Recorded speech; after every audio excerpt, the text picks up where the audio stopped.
ځواکونو پر بشپړ وتلو باندې وخت ناوخت ټینګار کړی. هغه په ټولو بهرنیو هیوادونو کې د خپلو سرتیرو شتون په هکله باندې منفي نظر لري او باور یې دا دی چې باید بیرته یې راوګرځوي. له سوریې راوګرځول د افغانستان د سولې په مذاکراتو کې اساسي مواد دغه وله چې له افغانستانه به خپل ځواکونه باسي. ولې د ځواکونو د محتاطانه او مدبرانه وتلو په هکله باندې افغان دولت او همدارنګه یو شمېر افغانانو دا دریځ درلوده چې باید په دې هکله کافي احتیاط وشي او مسؤلانه وتل باید د امریکایانو د وتلو عنوان ووسي. اوس تازه د امریکا د پوځ لوی درستیز مارک میلي ویلي دي چې دوی له افغانستانه ژر نه وځي. څو کاله نور به هم دوی په افغانستان کې پاتې شي او دوی دا خپلو هغه اهدافو ته چې هغه په بشپړه توګه د ترهګرو او ټولو هغه خطراتو له منځه وړل دي کوم چې امریکا ته متوجه دي هغې هدف ته نه دي رسېدلي. دوی ویلي تر هغه دمه باید په افغانستان کې پاتې شي چې افغان حکومت او افغان ځواکونه دې جوګه شي چې افغانستان پرې نه بیا د ترهګرو پر ځاله واوړي ټولې نړۍ او بیا مشخصا متحده ایالاتو ته یو ګواښ او تهدید ووسي. او د ده په باور باندې دا وخت لا نه دی رسېدلی او دوی باید کلونه نور په افغانستان کې پاتې شي. دا لومړی ځل نه دی چې د سپینې ماڼۍ پنټاګون او همدارنګه نورو جنګي قماندانانو او د امریکا د بهرنیو چارو وزارت ترمنځ د افغانستان د قضیې او مشخصا د افغانستان د جګړې او د هغوی د نظامي حضور په هکله باندې متفاوت او حتی متقابل دریځونه او اظهار نظریات کیږي.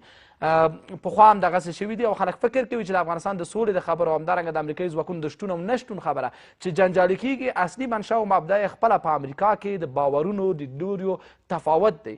لا هم امریکایان په واحد نظر سره د افغانستان د قضیې په هکله باندې یو اجماع ته نه دي رسېدلي. اوس کله چې طالبانو سره د خبرو بحث کیږي او کله چې طالبان اورو نو لومړی اساسي مسله همدا ده چې په هیڅ صورت د بهرنیو ځواکونو شتون دوی نشي منلی او حتی حاضر نه دي چې یو امریکایي سرتیری د سفارت د ساتونکي تر عنوان لاندې هم ومني. هغو ته چې بیا راځو د امریکایانو هغه لومړنیو خبر ته کله چې خلیلزاد د خپل ماموریت په دوران کې کول هغه دا و چې د امریکایي ځواکونو وتل شرایطو پورې تعلق لري او که دا شرایط څومره ژر آماده سي نو هغه وخت به وي چې امریکایي ځواکونه به افغانستان پرېږدي. د افغان حکومت باور هم دا دی چې شاید امریکایي ځواکونو ته شتون ته هغه پخوانی شدید ضرورت نه وي پاتې. ولې د امریکایي ځواکونو مسؤلانه وتل او د شرایطو سره په تناسب او تطابق باندې وتل هغه شرط دی چې افغان حکومت یې وخت ناوخت وړاندې کوي. اوس که امریکایان کلونه نور په افغانستان کې پاتې کیږي د دغه جګړې عنوان به څه وي؟ که احیانا طالب سره سوله کیږي ترهګرۍ سره جګړې تر عنوان لاندې د امریکایي ځواکونو شتون ته ضرورت شته او که نه د امریکایي جنرالانو دغسې اظهار نظر د سولې پر پروسې اغېز پرېښودلی شي که نه او دا چې امریکایان لا هم د ترهګرۍ سره مبارزه کې خپل هدف ته نه دي رسېدلي. خلک خپله په دغه جمله کې نورو شکونو ته ځي او هغه دا دی چې آیا تر طالبانو وروسته یا هم د طالبان سره ته احتمالي توافق وروسته یو ځل بیا د داعش او نورو مختلف عنوانونو لاندې د ترهګرۍ تر عنوان لاندې یا ډرامې او یا هم واقعیتونه جریان ولري چې امریکایان باید پاتې شي او هغې ترهګرۍ سره مبارزه وکړي. په داسې حال کې چې تازه د کورنیو چارو وزیر هم په ننګرهار کې غونډې ته وویل چې داعش نور په افغانستان کې ماتې خوړلې ده او افغانستان نور د هغوی دپاره یو مسؤون ځای نه دی.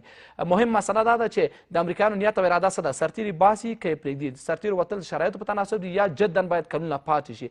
د سرتیرو پاتې کېدل به د سولې پر خبرو اغېز پرېږدي او که نه تر طالبانو وروسته هم د ترهګرۍ سره د مبارزې تر عنوان لاندې کوم څه شته